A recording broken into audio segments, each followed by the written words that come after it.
Oui, Est-ce que vous pouvez me dire si vous voyez bien mon écran? oui, on le voit. Ok, parfait. Alors, du coup, effectivement, moi, je vais vous parler de la vision consommateur. Alors que vous voyez que mon titre n'est pas très engageant, puisque le parfum n'est plus en odeur de sainteté suite à la crise Covid, mais il y a quand même des bonnes nouvelles, parce que le parfum, pendant assez longtemps, avait été challengé. Il y a quelques années, on avait eu un changement de cap et vous allez voir que jusqu'à la crise Covid, ça allait encore. Et puis, malheureusement, là, c'est vrai que c'est plus compliqué. Alors, est-ce que tu peux nous dire juste qui tu as interviewé? Alors justement, je comptais parler méthodologie. On est sur un panel de 35 000 personnes, des hommes et des femmes de 15 ans et plus, qui sont représentatifs de la population française. On les a pas interviewés. En fait, ces 35 000 personnes, on les suit dans le temps et à chaque fois qu'ils font un achat d'hygiène beauté, ils nous disent où ils ont Génial. acheté. Ils vont nous dire, je suis allé par exemple chez Sephora et voilà ce que j'ai acheté. Et pour être sûr qu'ils nous déclarent le bon produit, en fait, ils nous scannent le code barre. Donc, c'est du comportement réel, c'est pas du comportement d'achat de mémoire. Ils nous disent pas ah je suis allé il y a une semaine chez Sephora et j'ai acheté tel parfum. Là ils nous scannent le code barre. Donc on est sûr de ce qu'ils ont acheté. L'intérêt du panel consommateur, c'est qu'on est sur un panel tout circuit confondu. Donc, quand je vais vous parler de parfum, je suppose que dans la salle, il y a beaucoup de personnes qui sont issues du milieu sélectif. Moi, quand je vais vous parler du parfum, ça sera le parfum tout circuit. Ça veut dire aussi bien le parfum en mass market que le parfum sélectif, que les parfums de niche, que le parfum chez Yves Rocher, le parfum vendu D'accord, donc c'est tout en circuit magasin confondu. textile. Tout circuit, exactement. C'est parti. Alors justement, ce marché du parfum tout circuit confondu, ce que je vous disais en introduction, c'est que il a quand même subi de manière drastique la crise Covid. Si je vous donne un chiffre, donc c'est sur un an arrêté au mois d'octobre, les données les plus récentes que l'on a, on est sur une évolution volume et valeur tout circuit confondu à moins 13%. Si on découpe un peu l'année, parce que forcément, cette année, elle ne ressemble à aucune autre et heureusement, on a une période de confinement qui aura été particulièrement sévère pour le parfum, puisqu'on est descendu jusqu'à moins 49% en volume quand on zoome. Alors, ce qu'on appelle chez nous la P4 et la P5, ça correspond à mi-mars jusqu'au mois de mai. Donc, moins 49% en volume, moins 71% en valeur. Vous voyez que la valeur a été encore plus arbitrée, puisque bien entendu, par exemple, les parfumeries étaient fermées. Et quand on zoome sur le court terme, quand on zoome, alors ce qu'on appelle la P6 jusqu'à P10, donc la sortie de confinement, le mois de juin jusqu'au mois d'octobre, on est sur un marché qui souffre quand même toujours, mais beaucoup moins, puisqu'on est sur un moins 9% en volume et un moins 8% en valeur, tout circuit confondu. Ah oui, quand même, c'est mieux. C'est mieux. Maintenant, c'est vrai qu'avant la crise, on arrivait à être en croissance. Donc, on croise les doigts pour que, une fois la crise finie, on puisse retrouver ces évolutions légèrement positives. C'était pas non plus, on n'était pas sur des croissances à 5-6%, mais au moins on était sur un marché en croissance, alors que les dernières années, ça avait été un peu plus challengé. Alors, si je vous décompose les indicateurs consommateurs, je vais faire déjà un point méthodologique. La pénétration, c'est le pourcentage de la population qui a acheté au moins une fois dans l'année du parfum, tout circuit confondu. Donc, ça veut dire qu'on a un peu plus de 35% des Français qui ont acheté au moins une fois dans l'année du parfum, tout circuit confondu sur un an. Le niveau d'achat, c'est la quantité achetée. Ils ont acheté en moyenne 2,5 unités de parfum, 2,5 bouteilles de parfum dans l'année, pour un budget annuel de 72 euros. Et la fréquence d'achat, c'est le nombre d'actes d'achat. Ils sont venus acheter du parfum 2 fois dans l'année. Vous avez sur la gauche du graphique les données sur un an. Mais comme je vous le disais, cette période est tellement atypique que du coup, j'ai fait un zoom aussi sur le déconfinement P6, P10 pour voir un peu est-ce qu'on peut envisager une reprise. Alors déjà, ce qu'on peut noter, c'est que sur un an, en 2020, en octobre 2020, le parfum a perdu 1 million d'acheteurs, tout circuit confondu. Donc c'est énorme. Si on zoome sur la période de déconfinement, on est toujours sur une perte d'acheteurs. On a toujours une perte d'acheteurs de 680 000 acheteurs par rapport à l'année dernière. En général, quand on perd des acheteurs, on a plutôt tendance à perdre des petits acheteurs. Donc, on peut s'attendre à ce qu'on appelle une augmentation mécanique du niveau d'achat puisqu'on se recentre sur les plus gros et sur les plus dépensiers.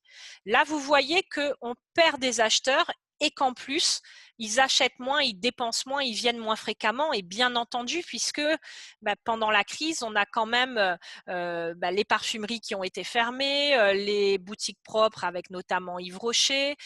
Quand on allait en hypermarché, supermarché, on avait plutôt, on essayait de faire ses courses le plus rapidement possible.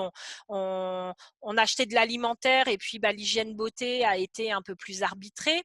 Donc vous voyez qu'aujourd'hui, sur ce marché du parfum, si on prend un an de recul, tous les indicateurs sont dans le rouge. Et surtout pour moi, le levier principal, ça va être de réussir à faire revenir ces acheteurs puisque 1 million d'acheteurs en moins, c'est vraiment conséquent.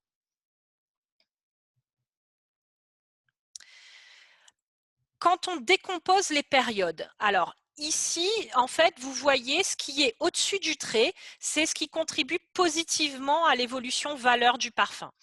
Quand on est en dessous du trait, c'est que ça contribue négativement. Vous voyez le vert, la courbe en vert, ce sont les dépenses, ce sont les ventes valeur parfum. Et vous voyez bien que jusqu'au mois de mars, la courbe, elle était au-dessus du trait. Donc, ça veut dire qu'on était en croissance. On avait même réussi à recruter sur novembre-décembre par rapport à l'année dernière. Et puis, vous voyez qu'à partir du confinement, on a eu de moins en moins d'acheteurs et des acheteurs de moins en moins fréquents. Mais le marché se portait plutôt bien avant le confinement, donc à voir quand la crise Covid sera derrière nous, si on peut retrouver ce rythme de croissance. Alors, si maintenant je vous parle d'utilisation, puisque là je zoomais sur l'achat, donc on a un panel de 5000 personnes en France qui nous déclarent pendant une semaine leur routine beauté et leurs occasions d'hygiène beauté. Une occasion, c'est par exemple, je me mets du parfum, ou une autre occasion, c'est je mets un trait d'eyeliner, et une autre occasion encore, c'est je mets du mascara. Ici, vous avez des données sur plusieurs pays. Donc, on est sur les marchés français, espagnol, polonais, brésilien, américain, Royaume-Uni et allemand. Et du coup, ce qu'on a pu constater en termes d'utilisation, on a zoomé sur le premier mois du confinement et on a comparé ce mois de confinement à un mois moyen de l'année précédente. Et on a pu voir que finalement, les catégories qui souffraient le plus pendant le confinement en termes d'utilisation, pendant le premier mois de confinement, sans surprise, c'est le maquillage. Et le maquillage, notamment, on a la moitié des occasions de maquillage en moins pendant le premier mois de confinement. Et puis, la deuxième catégorie qui est très impactée en termes d'utilisation, c'est le parfum. Donc, vraiment, on voit que finalement, les achats de parfums, c'est le reflet de la moindre utilisation qu'il y a pu y avoir pendant le confinement. Puisqu'on avait beaucoup de gens en télétravail et que donc, ce sont les catégories, on va dire, les plus socialisantes qui ont été les plus impactées assez logiquement. Si maintenant on regarde en termes de cible ce qui s'est passé, donc ici on décompose nos panélistes qui sont représentatifs de la population française et on les décompose en termes d'âge. Ce que vous voyez, c'est que la majorité des cibles ont réduit leurs achats de parfums tous circuits confondus. Seuls les 65 ans et plus ont maintenu leurs achats de parfums sur l'année. Ce que vous voyez aussi, on parlait d'1 million d'acheteurs de parfums en moins, vous voyez que toutes les cibles ont été moins nombreuses à aller acheter du parfum. J'ai regardé sur le court terme, sur du P6, P10, les 65 ans et plus ont recommencé à acheter un peu plus de parfums, c'est pour ça qu'ils sont stables au global. Et toutes les autres cibles, malheureusement, ont continué à diminuer leurs achats sur cette période post-confinement. Est-ce que tu peux me rappeler P6, P10 ? P6, P10, c'est juin-octobre à peu près. Octobre. Donc, c'est sorti de confinement jusqu'à maintenant. D'accord. Et maintenant, si on se parle de circuit, puisque là, je vous donnais la vision tout circuit confondu.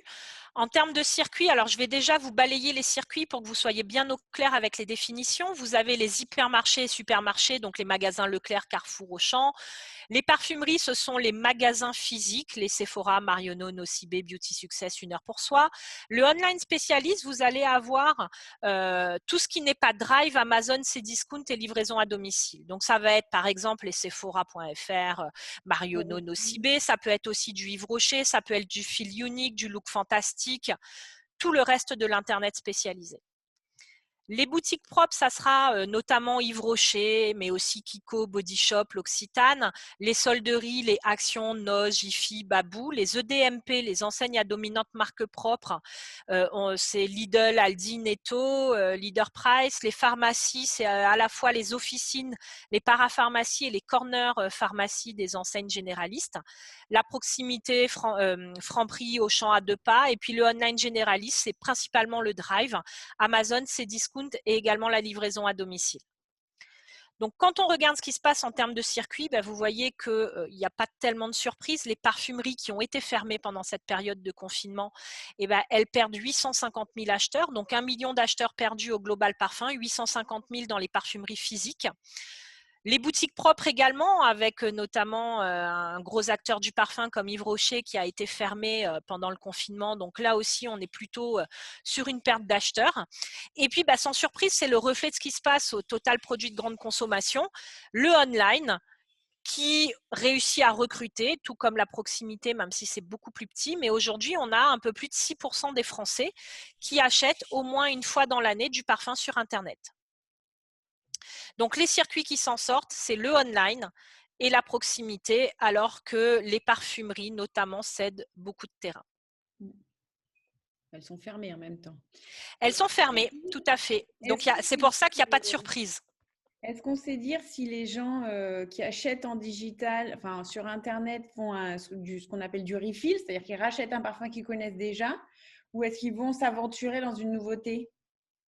Alors ça, là comme ça, on ne peut pas le savoir. Ce qu'on peut faire, mais alors en étude ad hoc, si on a un brief client, c'est par exemple aller isoler les nouveaux acheteurs de parfums sur Internet parce que ça a recruté pendant cette période. Donc nous, on est capable de dire l'année dernière, il n'avait pas acheté de parfum sur Internet, cette année, il en a acheté. On peut dire d'où il vient comme circuit. Est-ce qu'il avait acheté du parfum en parfumerie physique? Est-ce que c'était sur, j'en sais rien, chez Yves Rocher, par exemple? Et puis après, on peut aller leur passer un questionnaire. On peut leur demander, est-ce que vous avez acheté la même référence de parfum? Est-ce que vous avez été séduit par l'expérience? Est-ce que vous pensez demain revenir sur Internet ou plutôt retourner en magasin? Voilà, on peut cibler des gens qui ont un comportement, Donc ça, c'est pour les le interroger. prochain talk. Alors voilà du coup ce que j'avais à vous partager en termes de chiffres. Alors je vais rapidement vous résumer ce que je viens de vous présenter. Donc le parfum qui est particulièrement impacté, il y a 1 million d'acheteurs en moins, il y a 13% de décroissance volume et valeur. C'est le confinement qui a impacté le marché puisque avant le confinement, les achats se portaient plutôt bien.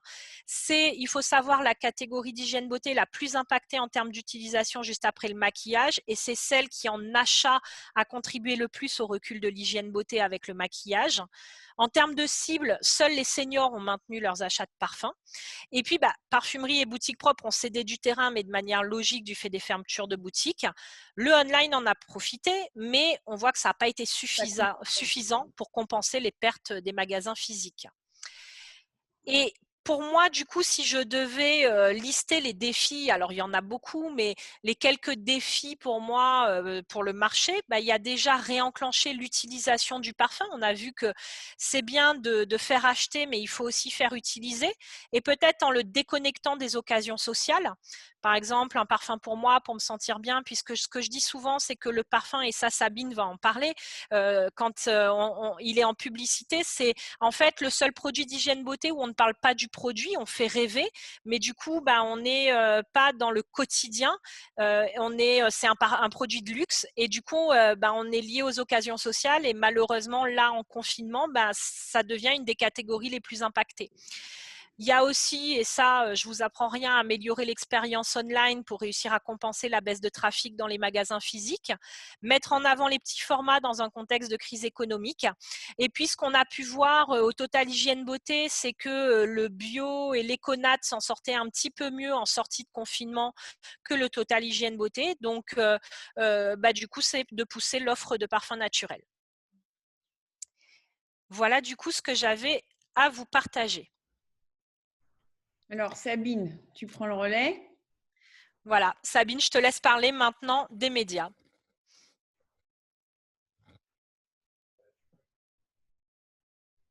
faut que tu remettes ton micro. Je vais mettre ton micro, tu as tout à fait raison. Voilà, c'est fait et en petite vidéo. Eh bien, je vais prendre le relais sur le petit temps qu'il me reste. Donc déjà, je voulais bien m'assurer que tout le monde voyait mon écran. Oui. Ça doit être le cas.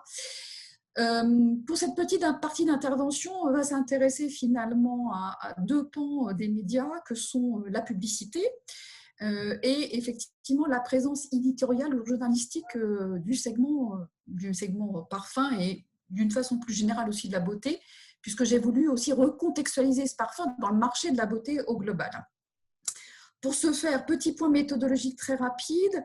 Pour la partie publicitaire, donc effectivement, Kantar Division Média est aujourd'hui de référence sur la mesure des investissements publicitaires. Pour ce faire, là, j'ai travaillé sur les données de janvier à septembre. Je vous ferai en dernière slide une petite prévision à fin octobre. Et puis, nous avons travaillé effectivement sur les données les plus complètes possibles, à savoir presse, affichage, radio et bien sûr la TV, que je ne peux pas oublier parce que vous allez voir le chiffre que je vais vous donner sous peu. Pour la partie éditoriale, nous avons effectivement un outil que nous appelons l'Observatoire de la beauté, qui mesure effectivement l'ensemble des insertions presse et web d'un point de vue journalistique. Et là, c'est le même principe. Nous allons jusqu'à septembre 2020. Donc, les datas, quand même, sont finalement les plus fraîches possibles. Alors, nous y allons. Si mon écran veut bien, c'est toujours le même gag. À chaque fois, j'ai un petit temps de latence. Bon, il ne veut pas vous montrer le chiffre fatidique, c'est horrible. Bon, je vais retirer ma caméra, je suis désolée, je pense que c'est ce qui doit peut-être un peu expliquer le retard de mon PC. Bon, alors,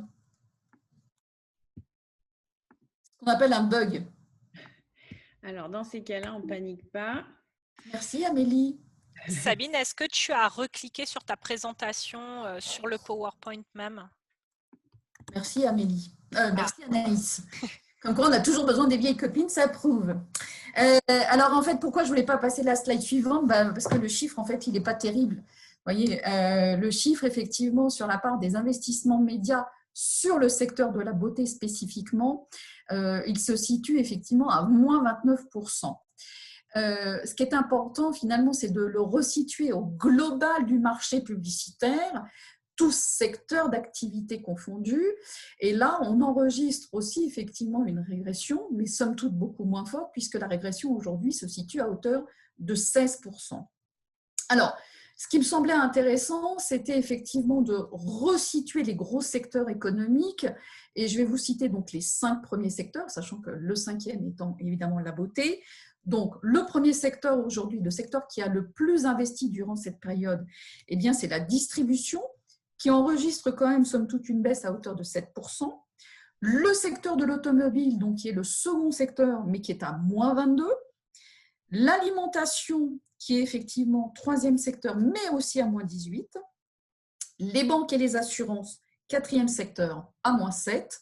Ce qui fait que vous voyez que là, au regard des chiffres que je viens de vous donner, on sent bien que le secteur de la beauté est quand même un secteur qui s'est beaucoup désengagé de cette pression publicitaire. Et si je compare effectivement avec les secteurs qui sont le plus en régression à date, à savoir la restauration, tourisme, alors qu'on comprend bien aussi compte tenu du contexte économique, je dirais, eux n'enregistrent une régression qu'à hauteur de moins 35%. Donc, il y a un vrai phénomène de contraction sur ce segment de la beauté. Alors, pourquoi cette contraction, elle est si forte?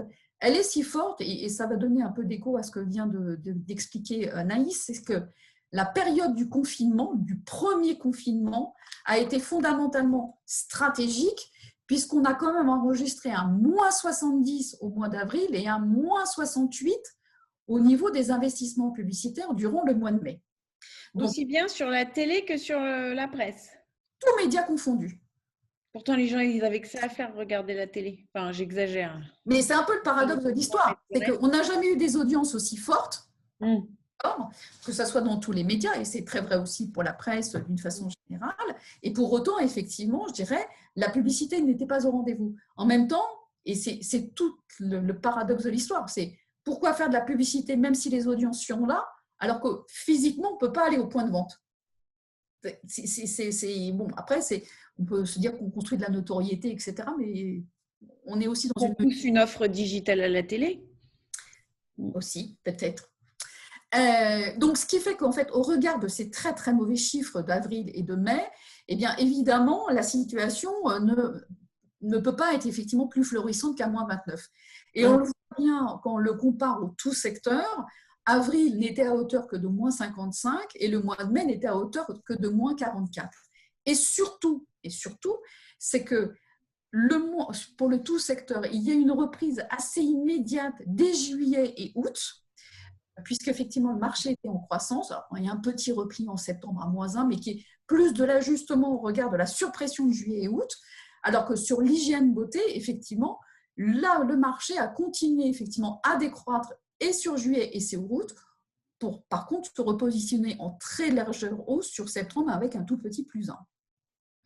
Donc, quand on regarde maintenant spécifiquement ce qui se marche sur le marché du parfum, eh bien là, les indicateurs deviennent excessivement, j'allais dire presque tragiques, mais en tout cas très spectaculaires, puisqu'on a un repli du marché parfum en termes de pression publicitaire à hauteur de 51%. Donc, autant vous dire que, évidemment, c'est un marché qui est sur une tension extrême. Et là, ce qui va m'intéresser au cours des prochaines slides, c'est de vous expliquer si effectivement il y a un désengagement des annonceurs ou si on a perdu un peu des annonceurs. Alors, comme on a fait le benchmark avec le global marché, là, ce qui m'intéresse aussi, c'est évidemment de mettre en perspective avec les autres catégories de l'hygiène beauté. Donc, c'est mon petit patchwork. Ce qui est intéressant, c'est de voir que finalement, il n'y a que 2 secteurs qui ont finalement globalement mieux résisté que la moyenne du marché. Les produits de toilette, donc l'hygiène classique au quotidien, qui se positionnent en régression quand même à hauteur de moins 15 et qui représentent quand même, ça c'est un point important, 26% des investissements publicitaires. Donc, c'est une très grosse catégorie d'un point de vue publicitaire. Et alors, évidemment, comme il y a des caractères d'expression assez opportunistes, quand on regarde dans cette famille de toilettes, quelles sont les classes de produits qui ont communiqué, je ne vais rien vous apprendre, mais parfois la vie est faite de bon sens, il y a une explosion en fait, des savons liquides. Voilà. D'un point de vue publicitaire, vraiment tout le monde s'est donné le rendez-vous pour parler des savons liquides, qui n'est pas une catégorie en général qui fait rêver tout le monde.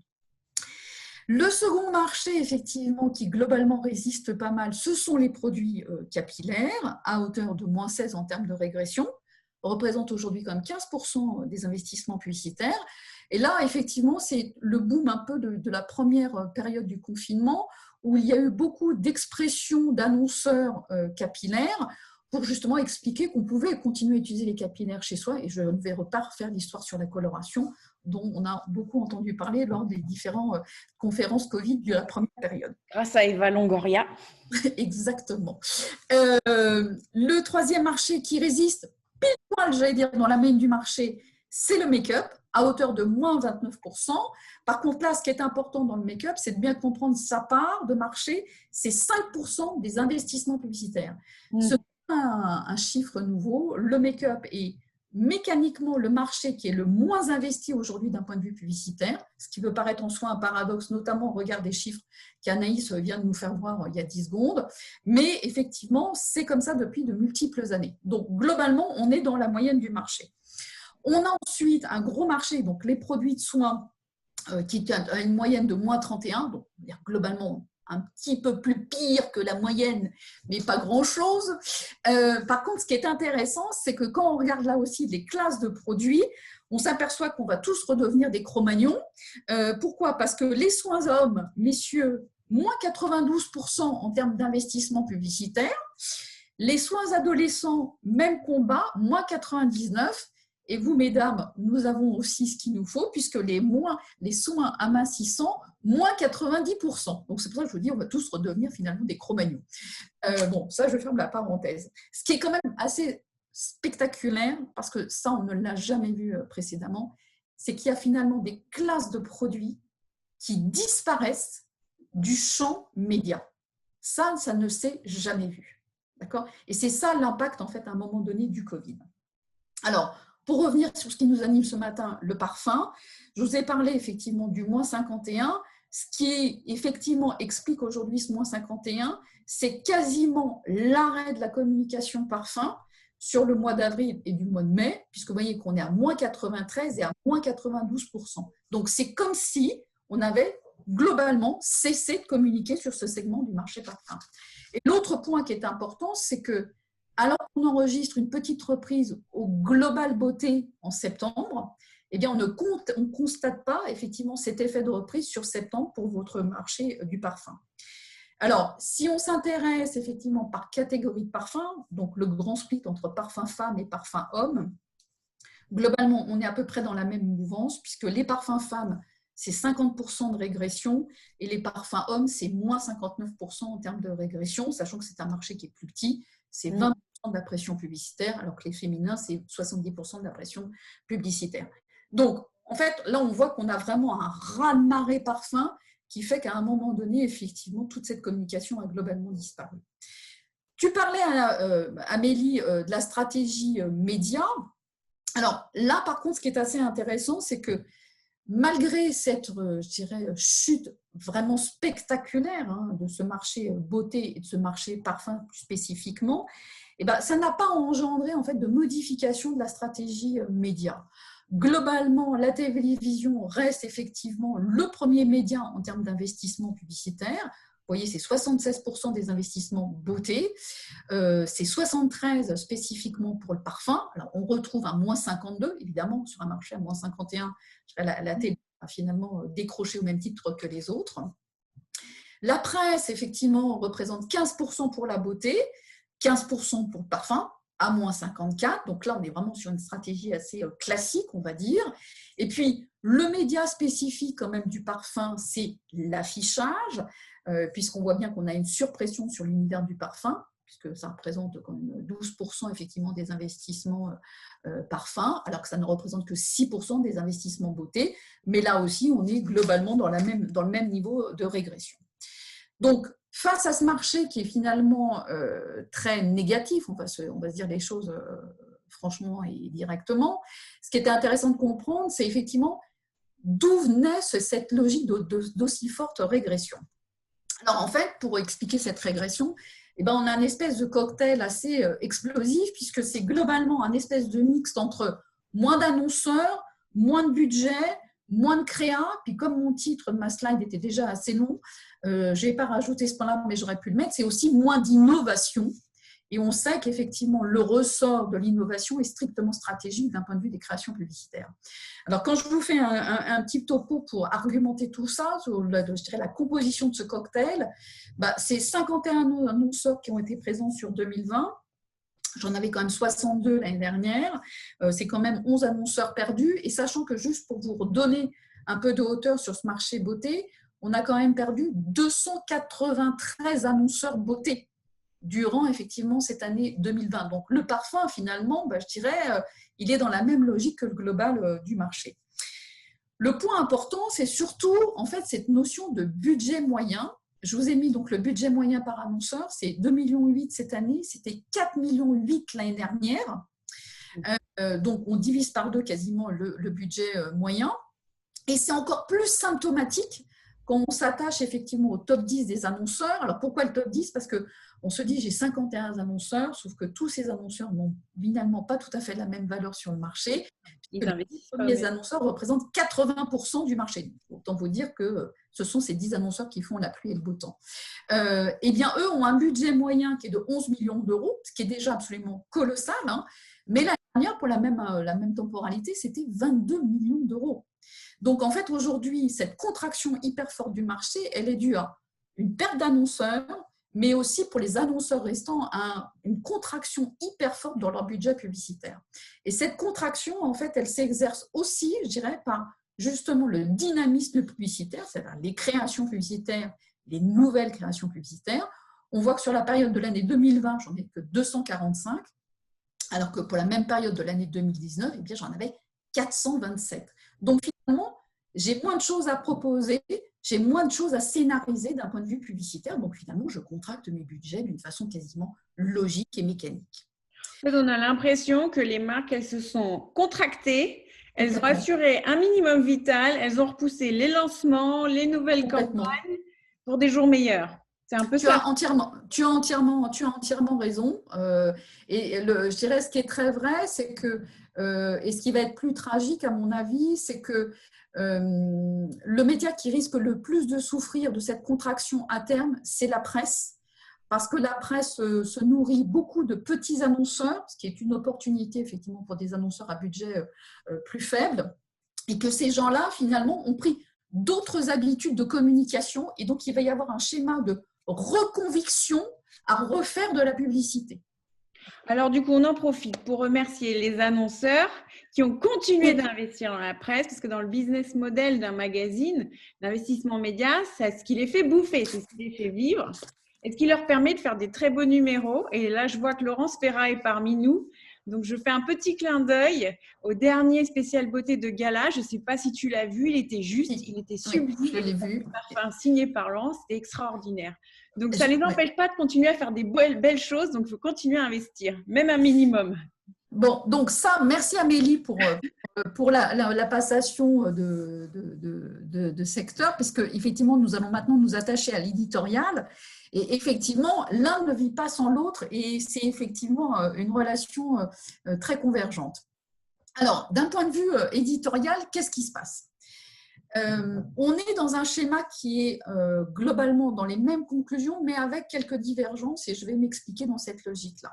On est sur un marché qui, globalement, est à moins 33 versus un marché beauté qui est à moins 29. Donc, globalement, je dirais, on est d'abord, sur le marché beauté exactement dans le même niveau que sur la pression publicitaire, et on a un parfum qui fait maintenant dans la mouvance du marché global. D'accord ? Le point important, c'est que par contre, effectivement, le parfum, à la différence effectivement du marché publicitaire, c'est que sur l'éditorial, c'est ce que je pourrais qualifier un petit marché, puisqu'il ne représente que 12% en termes de part de voix. Okay. Alors, quand je regarde le global beauté, vous voyez que les choses sont quand même un tout petit peu différentes par rapport à la publicité. C'est que déjà, on a une contraction globalement un peu moins forte en avril et en mai par rapport à la pub, ce qu'on a vu tout à l'heure. Mais par contre, on a aussi un redémarrage qui est beaucoup plus lent, puisqu'on voit que juin, juillet, août et encore septembre sont effectivement orientés à la baisse. Donc, on n'a pas cet effet d'impulsion rapide, effectivement, comme on pouvait le connaître sur la publicité. L'autre point pour vous situer par rapport à d'autres segments de marché qu'on suit selon la même logique, on est globalement dans la beauté exactement dans la même mouvance. C'est-à-dire qu'on a une horlogerie à moins 42, une joaillerie à moins 23 et une mode à moins 33. Donc. Alors, ils parlent de quoi ces magazines ? Pardon ? Ils parlent de quoi ces magazines si on ne parle pas de tout ça ? Il faut savoir déjà qu'il y a quand même pas mal de magazines qui ont disparu. C'est vrai. Je pense à Gradia notamment. Gradia, c'était quand même un titre, c'était quasiment parmi les 3e titres dans l'éditorial. Donc, quand on perd des titres de ce type-là, c'est strictement stratégique. Et puis, ce sont aussi des titres qui ont simplement diminué leur pagination éditoriale. Ou qui ont fait un numéro au lieu d'en faire 3, bien sûr. Exactement. Et puis, il y a aussi beaucoup plus de sujets, je dirais, sociétaux, globalement, aussi. Et sur le bien-être et le yoga. Oui. Et puis, oui. Alors, quand on regarde effectivement par secteur, sous-secteur d'activité, eh bien, c'est là qu'on voit que la représentation est un petit peu différente à ce qu'on a connu sur le marché de la pub, puisque vous voyez que notre premier segment de marché aujourd'hui, eh bien, c'est le maquillage, ce qui était très loin de ce qu'on a constaté tout à l'heure en publicité. Par contre, le maquillage, là aussi, se situe à moins 37, donc c'est un marché qui, là aussi, d'un point de vue éditorial, se contracte quand même un peu plus fortement.